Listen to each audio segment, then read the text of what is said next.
Kita harus mendesain sistem pemilihan yang sejak awal itu anti korupsi, yang sejak awal itu membuat orang yang punya pikiran yang dapat tempat, bukan orang yang punya uang. Begitu kita sederhanakan proses pemilihannya, bukan tidak mengajak rakyat, tapi kita hindarilah sogok menyogok, beli suara, bayar sana, bayar sini, bikin ini, bikin itu, orang itu harus ngutang, jual rumah, jual tanah untuk pemilu, hentikan itu.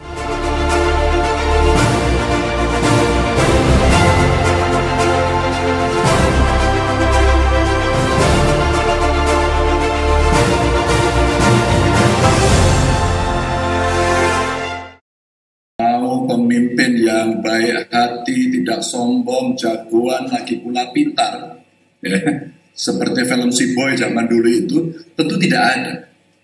Maka ada satu proses ya yang mesti kita lakukan, ada satu situasi kondisi real. Tadi saya suka istilah asimetrikalnya Pak Ito tadi. Kenapa? Kita mau nggak berasimetri? Jawaban sudah jelas tidak mau, kira-kira gitu Bu. Maaf Pak Tito. Yang diekspor undang-undang apa? Yang istimewa-istimewa dengan ketentuan khusus. Yang kawan-kawan kita di Aceh, yang di DKI, yang di Jogja, dan di Papua. Saya kira ada 4 itu. Yang lainnya sama. Maka sebenarnya proses demokrasi dan demokratisasinya mari kita latih. Siapa yang paling bertanggung jawab? Partai politik. Partai politik harus bertanggung jawab. Dari mana tanggung jawabnya? Kan ada. Partai politik, agregasi politik, sumber rekrutmen kader, pendidikan politik, kan gitu ya. Ini yang memang kita belum sampai pada level itu. Maka saya mengatakan jangan mencari yang ideal dulu. Ya sudah, yang optimal saja yang bisa kita sampaikan. Maka mulai dari rekrutmen ya kita terima. Kadang-kadang partai politik juga tidak punya. Kita sadari kok. Kadang-kadang iya ya. Yang di sana kalau kita jagokan yang sudah kita siapkan ini. Dengan proses demokrasi market mechanism, dengan one person, one vote, one value, OPOV ini, maka sebenarnya nilai-nilai itu ya sudah banyak-banyakan. Sistem banyak-banyakan inilah yang sudah kita terima, ya sudah. Maka siapapun yang mau mengusulkan, apakah dari partai politik atau bukan partai politik, secara proses kita terima kondisi itu, sambil improvement tadi. Cuman kalau kita bicara jangka pendek, kayaknya enggak deh sampai Desember. Sebuah konsep, pemikiran, wacana boleh nanti dikembangkan. Tapi hari ini kita mesti memperbaiki. Maka pemilih pasti akan mencari rekam jejak, konsistensi, kira-kira harapan programnya apa yang diberikan. Jadi kalau sudah bekerja kayak saya, sulit banget. Maka sebenarnya di antara politik yang teknokratis itu ada seninya. Nah ini, Bung Akbar, saya mau bicara seninya saja. Saat pengalaman ya, jadi gubernur, rata-rata bupati wali kotanya usianya lebih tua dibanding saya. Maka seninya kita mainkan ketika kita memerintahkan, tolong dong kabupaten kota Anda lakukan ini, mungkin dia tersinggung. Bahkan satu partai sekalipun. Oke. Bahkan satu sekalipun. Maka pada saat itu kemudian apa? Ya untuk mencapai tujuan itu maka saya mau datang. Saya datangi, saya sowani, karena di Jawa Tengah. Kita sowani, kita datangi, lapor dan gitu. Wah Pak Gubernur jangan gitu. Nah mulai nggak enak ini sebenarnya ada yang terbuka pada diri ini. Ini seni. Pada saat itulah kita mencoba untuk memberikan pikiran, menyampaikan tujuan, merapikan bagaimana kerja teknokrasi dan birokrasi itu berjalan. Ya. Maka pada kapasitas diri memang penting dia paham bahwa sama saya nih, gubernur itu siapa? Gubernur itu wakil pemerintah pusat di daerah. Dia memegang otonomi juga. Tapi otonomi itu dibatasi oleh undang-undang yang seperti itu. Lalu ada kabupaten kota juga. Pak Mendagri, Pak Presiden perintahkan kepada kita kelola itu. Tapi saya nggak bisa pecah. Maka dengan hanya ancaman, dengan hanya gertakan, nggak ada takut. Maka yang takut itu sebenarnya, bukan takut, sungkannya itu dibikin. Maka kesungkanan itulah kemudian, kalau saya pengalamannya, saya datangi, kita ajak ngobrol, dan saya tidak pernah malu untuk datang. Itu pertama. Periode kedua tentu sangat berbeda. Karena yang lebih muda sekarang lebih banyak sudah mulai berganti, muncul. Maka mendahului untuk berkomunikasi itu menjadi penting, untuk mencapai tujuan bersama. Dan kita prioritas kita se-Jawa Tengah hari ini penurunan angka kemiskinan, ya deal, oke. Berapa itu masing-masing? Potensimu berapa? Kita dekati langsung satu persatu. Tolong, ini biasanya Bung Akbar kalau kita mau nyusun anggaran, mereka akan berebut. Sejauh mana kami dapat banyak. Maka lobbynya macam-macam yang tadi Pak Mendagri ingatkan. Lobby-lobby ini ada satu, bagaimana dia mencapai tujuan. Yang kedua, mungkin peluang-peluang orang untuk mengambil sesuatu, korupsi. Maka kemudian pada saat kita ingin mendistribusikan, saya buatkan satu kriteria. Bagaimana kita bisa membantu daerah itu dengan kriteria? Kriterianya apa? 1, luas wilayah. 2, berapa angka kemiskinan yang ada di situ. 3, kapasitas fiskalnya dia. Sumber-sumber ini kita masukkan dalam sistem kita, terus kemudian kita tanya kepada mereka, benar ya ini? Oke, kamu dalam kapasitas rendah, kamu dalam kapasitas sedang, kamu dalam kapasitas tinggi. Kawan-kawan, maaf ya, maaf. Kalau tidak ada yang prioritas banget, maka yang dalam kapasitas tinggi, fiskal tinggi itu, tolong ada lebih independen. Jadi kalau ada bantuan kita tidak terlalu banyak, mengalahlah demi kawan kita. Maka pada saat itu kita akan lebih enak untuk menyampaikan. Artinya sulit atau tidak? Sulit. Pentingnya komunikasi. Apakah akan berhasil? Tidak. Ada satu bupati di tempat saya nggak mau ngomong. Gara-gara dia usulkan ke saya tidak saya kasih, maka kemudian dia teriak dan bersumpah.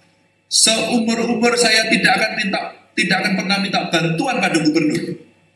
Kalau saya tanggapi, oke, nggak usah minta, ya marah. Saya tanggapi gini, Bapak-bapak, ibu-ibu, teman-teman bupati wali kota, inilah bupati yang terbaik. Tidak pernah berharap bantuan. Kita semua harus niru dia. Nah sekarang dia kesulitan. Nah pada saat dia kesulitan, kami mencoba masuk, tapi gengsinya yang sudah terlanjur itu, maka dia tidak mau. Apa yang kemudian bisa kita lakukan? Saya cari regulasinya. Kalau saya masuk pada level di bawahnya, umpama langsung kades, apakah problem masyarakatnya bisa kita selesaikan? Ternyata bisa. Maka kemudian saya buatkan payung hukumnya dulu dengan Pergub bahwa kami memberikan bantuan langsung kepada desa. Akhirnya apa? Problem yang ada di desa yang selesai, tidak ada yang merasa tersakiti dan kemudian semua regulasinya ada. Sebagai gambaran di awal, Bung Akbar, seperti itu. Pak Menteri, saya melihat Anda melakukan pendekatan budaya sebagai seorang pemimpin. Itu sah-sah saja.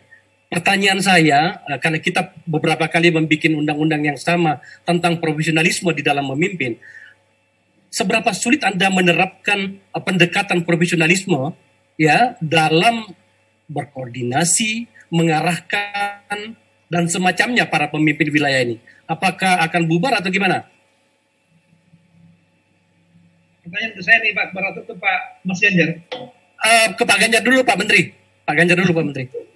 Tadi nyebutnya Pak Menteri, kalau Pak Menteri ke sana ini bukan orang saya lain-lain. Pak Ganjar, saya bertanya pada wilayah kecil dulu di gubernur, karena setelah itu saya akan bawa ke Pak Menteri, itulah keluhannya Pak Gubernur gitu loh. Maksudnya gitu. Tadi gimana? Pertanyaan gimana tadi, sorry. Kalau Anda melakukan pendekatan budaya seperti itu tentu saja apalagi di Jawa ya. Tetapi kapan kita bisa menerapkan sebuah standar penanganan profesionalisme di dalam mendorong, mengajak, bahkan barangkali juga menindak pemimpin-pemimpin wilayah yang tidak bisa diajak kerjasama dan seterusnya. Oh, kalau itu ada insentif, disinsentifnya. Oh, di situ ya? Kalau yang seperti itu tadi nggak bisa ya disinsentifnya apa sih? Ya sudah, Anda nggak bisa, Anda keluar sendiri nggak apa-apa. Oke, silakan Anda gunakan. Cuman kita ini kan punya seni politiknya, seni memimpinnya. Hari ini sudah pakai gadget semua. Oke. Loh, saya dalam konteks ya, ini dalam konteks memimpin. Itu bagaimana kita secepat apa merespon aduan masyarakat? Secepat apa? Saya pernah buat polling. Kalau Anda ada persoalan, ini di Jawa Tengah lah ya. Siapa yang Anda lapori pertama? Gubernur, kedua bupati wali kota, ketiga camat, keempat kades. Nomor 1 gubernur. Pak Ganjar mau ini? Enggak. Karena saya punya kanal yang banyak. Saya punya WA, saya punya aplikasi untuk pengaduan namanya lapor grup, saya punya medsos, dan semua saya wajibkan centang biru termasuk ada di dinas saya. Maka pada saat itu kecepatan itu lebih lebih bisa untuk menyelesaikan persoalan. Kadang-kadang bupati wali kotanya tidak terbiasa karena stres betul mengelola itu. Maka pada stres betul ini saya ajak berkompetisi tanpa menyinggung dia. Lapor dulu ke sana, wah nggak ditanggapi Pak. Nah sekarang saya bikin, step berikutnya saya bikin, semuanya tanda tangan MOU. Bapak Ibu Bupati, ketika ada persoalan seperti ini, maukah kita menyelesaikan? Jawabannya satu, mau. Jawabannya satu, mau. Maka kemudian saya kasih insentif. Buat saya insentif karena itu untuk rakyat, laporannya gampang. Tapi menjadi disinsentif, karena apa? Sebenarnya nggak ada niatan dari pemimpinnya untuk meladeni seperti ini. Ini saya kasih contoh. Ini barusan, Pak Ganjar saya di Bekasi sudah terima bantuan dari Jawa Tengah. Seneng kan? Seneng. Karena apa? Dia lapor khusus dan kanalnya saya buat. Nah, terhadap bupati wali kota yang kemudian di Jawa Tengah yang tidak bisa merespon ini, dia diadili. Sekali lagi, diadili oleh masyarakat.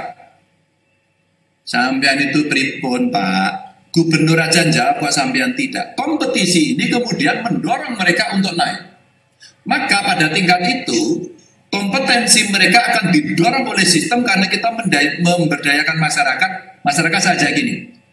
Kamu ngurus apa? Ini loh Pak, saya ngurus izin aja sulitnya minta ampun.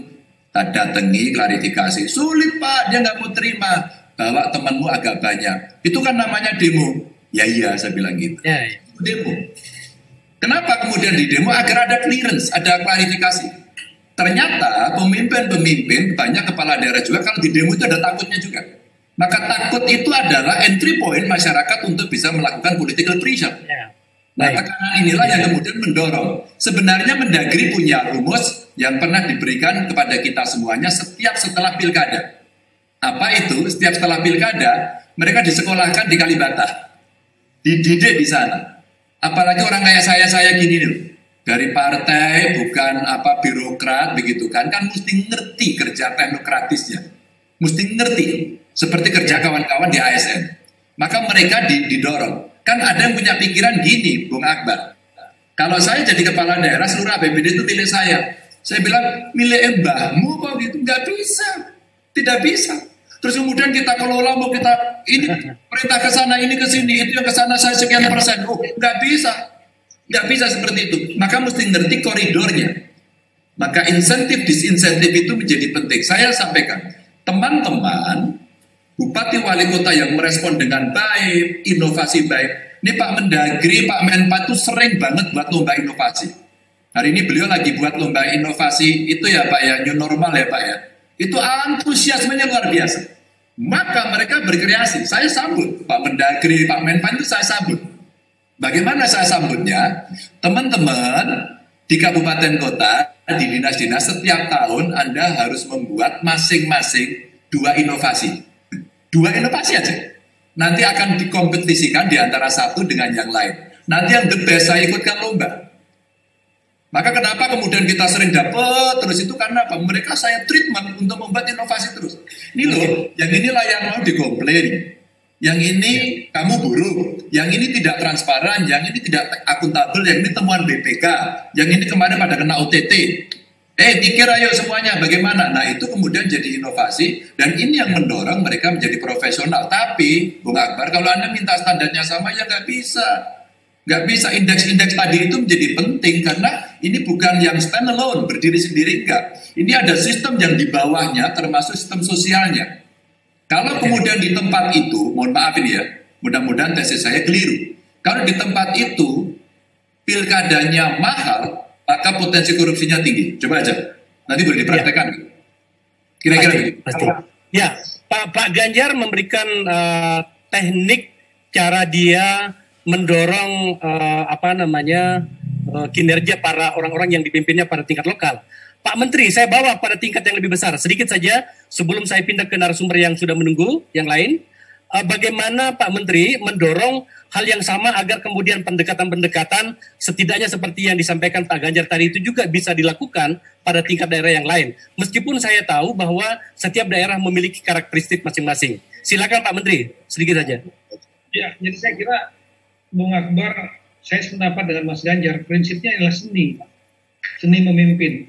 Kita semua belajar, saya kira saya juga tidak perlu secara detail, tapi pokok-pokoknya saya kira ini adalah art of leader. Jadi bagaimana seni pemimpin itu ya, kepemimpinan itu bagaimana membuat orang mau mengikuti apa yang kita kehendaki sepanjang, jadi segala cara bisa kita lakukan sepanjang sesuai aturan hukum. Ya. Dari mulai yang memotivasi, soft, sampai kepada yang keras.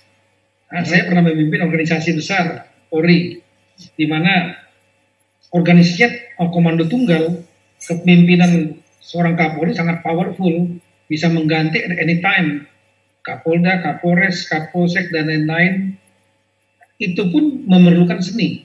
Bagaimana memotivasi, dan kemudian kalau seandainya memang tidak bisa dengan cara soft, ya terpaksa dengan cara hard, sampai yang paling keras. Ini semua sangat tergantung situasional.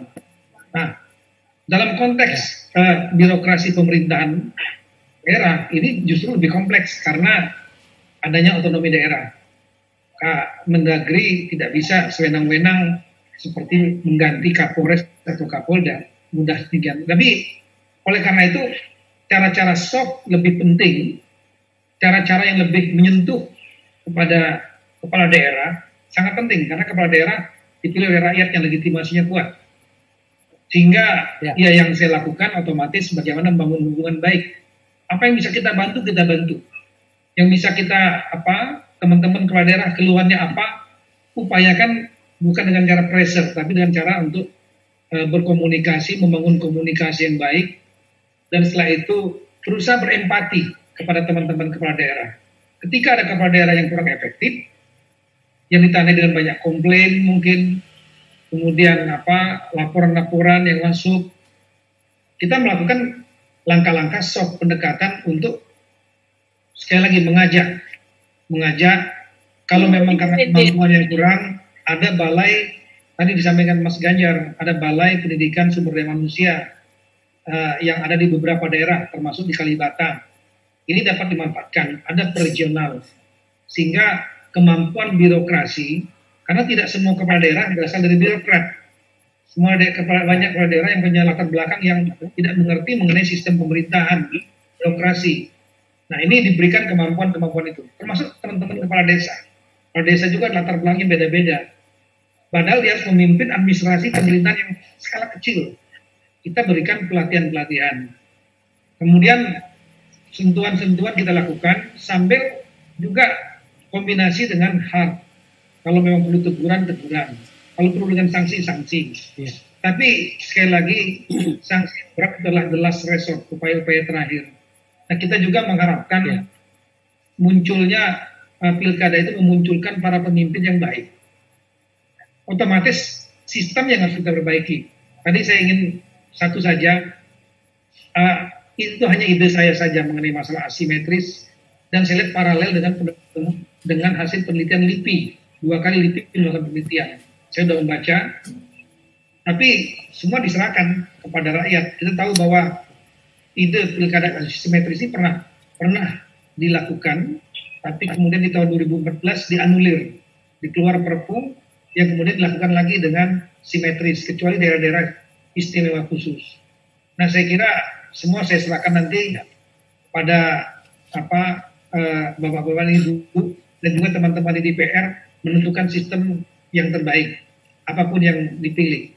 Ya, kita bagaimana caranya untuk reduce the damage, bagaimana mengurangi dampak negatifnya, apapun yang dipilih. Saya kira gitu. Pak Menteri, terima kasih. Ini ada, sekarang kita pindah ke distribusi dari partai politik.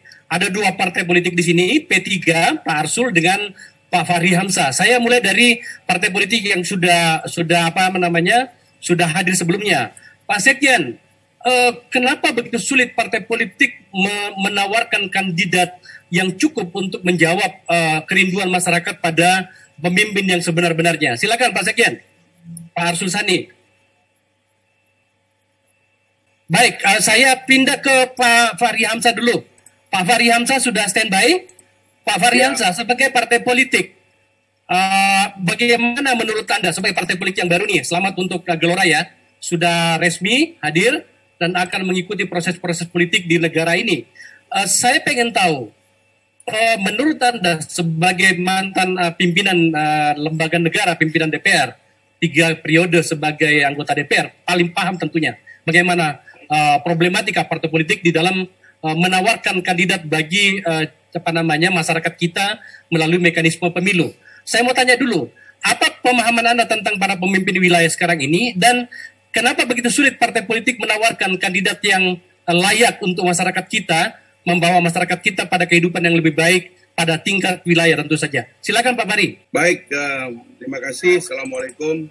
Salam kepada semua para pembicara, Pak Tito, Mas Ganjar, semua pembicara yang hadir, tadi Mas Doli juga. Saya merespon itu dengan memberikan, mengomentari 3 persoalan. Pertama, soal partai politik tadi. Saya kira ada problem dalam cara kita berpikir dan sistematika kita memandang persoalan. Kita ini sering dijebak dengan isu moral, ya. Jadi kalau ada argumen tentang kenapa kepala daerah misalnya kualitasnya tidak baik, itu saya khawatir menyebabkan kepala-kepala daerah ini juga bilang kenapa pejabat-pejabat di pusat itu juga moralnya tidak baik atau kualitasnya jelek. Begitu. Jadi argumen resiprokal seperti itu adalah fair, ya. Jadi itulah sebabnya saya sering dan tidak setuju kalau kita mendekati persoalan kita ini sebagai persoalan moral. Jadi saya tidak bisa mengatakan rakyat salah pilih di daerah. Padahal juga bisa-bisa kita bisa bilang rakyat salah pilih anggota DPR, rakyat juga salah pilih presiden gitu loh. Nah, jadi begitu cara berpikirnya. Jadi kalau kita menarik ini sebagai isu moral, maka kita saling menyalahkan. Nah, itulah sebabnya saya cenderung menariknya sebagai persoalan sistem.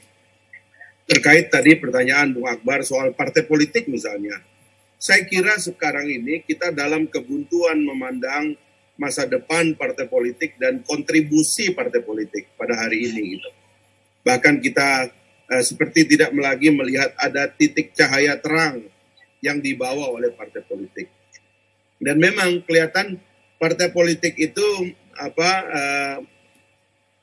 seperti mengikat dirinya sendiri, ya, seperti terbelenggu, seperti tidak bisa keluar dari kemampuannya untuk menjadi pencerah bagi republik ini, ya, backbone bagi demokrasi kita, itu tidak sanggup dia lakukan.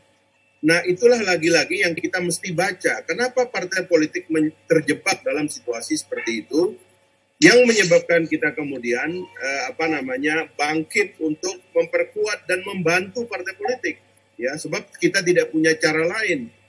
Demokrasi itu backbone-nya adalah partai politik. Kita tidak bisa membangun sistem demokrasi tanpa partai politik. Nah, itulah yang saya kira pertama yang saya katakan. Yang kedua itu kalau kita letakkan dia dalam meja sejarah kita gitu, dalam timeline sejarah kita, maka kita akan menemukan bahwa Indonesia itu sejak awal dibentuk dengan mentalitas republikan. Makanya kita meninggalkan sistem kesultanan, sistem kerajaan, dan kemudian menggabung diri menjadi republik, karena kita takut dengan sistem kerajaan itu kita tidak bisa mencapai apa-apa yang menjadi mimpi kita sebagai sebuah bangsa yang maju, modern, ya kan, mencerdaskan kehidupan bangsa, ikut serta dalam perdamaian dunia, dan seterusnya itu, melindungi segenap bangsa Indonesia dan seluruh tumpah darah. Nah, itu yang kita khawatirkan sehingga kita pindah kepada republik. Itulah sebabnya kalau saya sering mengatakan, di antara mimpi-mimpi bangsa ini, yang terus-menerus itu terungkap atau tersingkap itu, ya, karena ada hal-hal yang sudah menjadi jiwa kita, tapi tiba-tiba kita hilang begitu. Misalnya, kita ini anti-feodalisme. Kita berpindah dari kultur kerajaan, kesultanan itu karena kita ingin meninggalkan feodalisme. Raja adalah raja, anak raja adalah calon raja, keluarga raja adalah keluarga raja, dengan privilege dan keistimewaan yang luar biasa, sehingga daulat tuanku adalah segala-galanya, daulat rakyat makin lama makin hilang. Kita pindah, maka kita membentuk republik karena kita anti feudal. Yang kedua, itu prinsip kedaulatan rakyat dengan berdasarkan kepada. Jadi kedaulatan rakyat itu buat bangsa kita itu mutlak. Itu sebabnya pengabaian kepesertaan rakyat dalam proses politik itu berbahaya sekali bagi jiwa bangsa Indonesia. Karena itu sudah menjadi mimpi dan jiwa, nggak bisa kita tinggalkan itu. Itu yang kedua. Yang ketiga adalah soal kebebasan. Nah, kebebasan itu dalam pengertian bahwa rakyat itu harus menjadi inti dari kehidupan ini. Jangan dianggap negara. Pandangan yang menganggap negara lebih penting daripada rakyat atau daripada apa yang ada ini, itu adalah pandangan totaliter. Rakyat itu lebih penting dari negara. Karena itulah di dalam amandemen konstitusi kita memperkuat hak-hak rakyat. Karena kita menganggap rakyat lebih penting. Karena itu, sekali lagi, ikhtiar untuk menyingkirkan rakyat di dalam proses, itu bisa berbahaya sekali. Nah, maka yang terakhir yang saya ingin katakan secara singkat, Bung Akbar, adalah, lalu bagaimana jalan keluarnya, gitu loh. Nah, ini yang saya bilang, systemic thinking, berpikir gambar besar. Kalau kita mau cari solusinya, solusi pertama adalah pada proses pemilihan, gitu, yang mengikuti naratif tadi. Kita harus mendesain sistem pemilihannya. Masalahnya sistem pemilihannya tidak didesain. Dengan segala maaf tadi ke Pak Tito, tadi Pak Menteri juga rupanya sudah mulai mengetahui juga yang namanya jual beli tiket dan sebagainya itu. Ya itu harus dihindari, Pak. Kalau kita membiarkan itu dan menganggap itu sebagai sesuatu yang wajar, ya rusak kita. Karena beli-beli tiket inilah yang berbahaya gitu loh. Kita harus mendesain sistem pemilihan yang sejak awal itu anti korupsi, yang sejak awal itu membuat orang yang punya pikiran yang dapat tempat, bukan orang yang punya uang. Ini presidensialisme. Partai politik itu menghamba-hamba kepada presiden dengan jadi anggota kabinet. Presiden pasti lebih kuat. Jadi kalau Menteri Dalam Negeri bisa meyakinkan satu orang aja di Republik ini, namanya Presiden Republik Indonesia, reform kita akan berjalan dengan baik, Pak.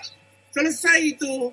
Begitu kita sederhanakan proses pemilihannya, bukan tidak mengajak rakyat, tapi kita hindarilah sogok menyogok, beli suara, bayar sana, bayar sini, bikin ini, bikin itu, orang itu harus ngutang, jual rumah, jual tanah untuk pemilu, hentikan itu. Selesaikan dengan cara kita mengatur sistem yang memungkinkan hemat, orang dapat semua kesempatan. Tapi harus ada keberanian. Partai politik jangan pakai TV untuk kampanye dirinya sendiri. Seolah-olah TV itu adalah hak frekuensi yang diberikan oleh partai politik. Frekuensi diberikan oleh rakyat, jangan dipakai untuk satu partai. Loh itu clear Pak, tapi berani nggak kita untuk mengatakan itu supaya kita kemudian tidak melihat kok ada satu TV isinya cuma satu partai, kerja bakti di ujung gunung partai itu, pengobatan di ujung gunung partai itu, seolah-olah partai lain nggak ada kerjaan. Ini nggak benar gitu loh, ini harus dikoreksi. Nah sekali lagi dalam proses pemilihan, sekarang misalnya bisa nggak kita menghindari kecurangan dalam pemilihan gitu? Harus dijawab, bisa kita hindari. Kepada Pak Menteri, saya waktu Pak Tito, karena saya dekat sama beliau, begitu beliau menjadi Menteri, saya cuma sekali WA mengucapkan selamat. Dan saya titip satu saja Pak. Bisa nggak kita selesaikan IKTP, Single Identity Number.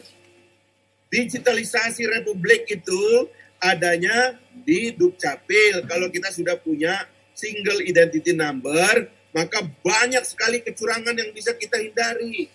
Sekarang ini kesan saya, gara-gara kasus KPK, ada kasus IKTP segala macam, kita nggak mau menyentuh yang namanya single identity number.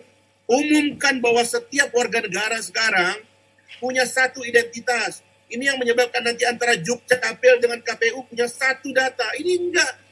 Sampai mau nyoblos, Dukcapil dan KPU masih berantem. Soal ini pemilihnya siapa, berapa banyak. Sementara kemudian partai-partai protes, banyak pemilih ini yang lahir di zaman Majapahit, orangnya masih nyoblos. Banyak orang yang baru 2 tahun umurnya sudah nyoblos. Ini bagaimana? Ini kita nggak mau selesaikan. Menurut saya ini ada itikat, kita nggak mau selesaikan. Kita ini mau terus ada kecurangan, kita ini mau terus ada permainan. Itu yang saya khawatir, Pak. Berani nggak kita menyelesaikan ini gitu loh. Nah yang kedua, pembagian tugas. Dalam demokrasi itu, kalau memberikan tugas besar kepada pemimpin daerah, dipilih secara langsung. Kalau kita memberikan hanya tugas administratif melalui undang-undang, dapat dimodifikasi pemilihannya supaya tidak terlalu berat. Seperti tugas camat misalnya, yang merupakan jembatan antara bupati dan kepala desa. Hampir tidak pernah ada konflik antara camat dengan kepala desa. Kenapa? Tugasnya administratif. Beda Federasi Amerika Serikat dengan negara kesatuan kita adalah Federasi Amerika mengatakan it is the state forming the federal. Tetapi kita kalau di Amerika itu state yang membentuk negara federasi, di negara kita negara kesatuan membentuk pemerintah daerah. Jadi wajar kalau pemerintah daerah itu punya orang di daerah. Misalnya kalau gubernur mau dijadikan orangnya presiden, orangnya pemerintah pusat, jangan dipilih secara sulit. Sebab nanti ngomongnya saya juga dipilih rakyat, saya juga dipilih rakyat. Sekarang ada otonomi tingkat 3. Ada desa yang juga dipilih rakyat. Konfliknya akan besar kalau kita tidak melakukan pembagian tugas yang baik setelah otonomi ini kita bagi sampai ke tingkat desa. Nah sekarang yang terakhir yang saya katakan. Pewarisan demokrasi sangat ditentukan oleh diteruskannya model pemilihan secara langsung. Mau kita emphasize, ditekankan di tingkat kabupaten atau di tingkat provinsi, tergantung tanggung jawab yang diberikan kepada pemerintah daerah. Dan pembagian itu harus jelas, sehingga kehadiran pemerintah pusat untuk mengelola pemerintah daerah di negara kesatuan, ini bukan negara federal, itu masih bisa lebih besar kewenangannya. Sehingga konflik antara pemerintah pusat dengan gubernur DKI seperti yang terjadi dalam penanganan COVID, itu tidak harus terjadi lagi. Sekarang ini kalau kita mau beranjak, otonomi diperkuat. Mana ada tanggung jawab keuangan dari pemerintah daerah? Nggak ada. Pemerintah daerah itu hanya dipilih jadi pemerintah daerah. Uangnya itu 80% dari pusat tidak punya pendapatan asli daerah. Sehingga orang ke depan itu harus diperbaiki. Pembagian tugas sampai ke daerah. Kepala desa harus mulai diajar cara untuk mengumpulkan uang dari rakyat gimana supaya ada tanggung jawab. Kalau kamu pungut uang dari rakyat langsung, rakyat akan kontrol kamu bagaimana cara kamu bekerja. Ini enggak. Dia bisa bilang, uang rakyat enggak ke saya kok, ke pemerintah pusat. Jadi saya enggak harus dikontrol oleh rakyat saya. Ini yang harus dikoreksi di masa depan. Itu mungkin Bang Akbar. Terima kasih, mohon maaf ini dari daerah jadi semangat kita. Pak Fahri, sebenarnya menurut Anda, problemnya kan terutama dimulai dari distribusi dari tawaran partai-partai politik itu tadi, ya kan? Menurut Anda Gelora nantinya menawarkan apa? Anda kan partai baru nih, ya. Kira-kira model apa yang ditawarkan oleh Gelora nantinya agar kemudian kesalahan dari partai-partai yang lain itu tidak Anda lakukan nantinya? Partai politik adalah mesin ide, ya. Dia harus dicegah untuk menjadi otoritas kekuasaan. Dia harus kembali menjadi pabrik pikiran. Karena itulah kemudian cara partai politik mengelola bangsa adalah dengan berpikir, bukan dengan ngotot saya berkuasa, saya berwenang, saya bisa mecat anggota DPR, saya bisa mecat anggota DPRD, saya bisa mecat anggota bupati, wali kota dan gubernur, saya bisa menolak seorang presiden, saya bisa serimpung seorang presiden. Tidak bisa lagi. Partai politik adalah mesin pikiran, bukan mesin kekuasaan. Saya kira itu bedanya. Kita sekarang ini udah terjebak. Ini menjadi mesin kekuasaan dan mesin kekuasaannya Pak Ketum, Bu Ketum. Sehingga satu anggotanya menjadi menteri, nggak boleh ngeritik DPR. Ada telepon, Pak Ketum tidak berkenan, Bu Ketum tidak berkenan. Apa? Partai politik itu nothing tanpa pilihan rakyat. Anda nggak ada apa-apanya. Partai politik itu begitu ada pilihan rakyat, rakyat taruh saham di situ. Maka Anda bertanggung jawab kepada rakyat. Bukan kemudian membangga-banggakan kekuasaan partai politik. Ada orang kritis dipecat. Ini bukan saya, ini maksudnya Bang Akbar. Tapi maksud saya, partai politik ini telah menjelma menjadi mesin kekuasaan. Tidak boleh. Partai politik adalah ladang pikiran. Di situ tempat orang belajar musyawarah, belajar berpikir. Ini enggak, pimpinan parpolnya diam semua. Taunya cuma pakai kekuasaan di tanda tangannya itu, pecat sana pecat sini, tagih sana tagih sini, kan nggak boleh begitu. Itu salah dalam demokrasi. Anda, Ya. Pak Fahri. Mas Fahri, pertanyaan terakhir kepada Anda dulu pada segmen ini sebelum saya pindah ke partai yang setelah hadir sebelumnya.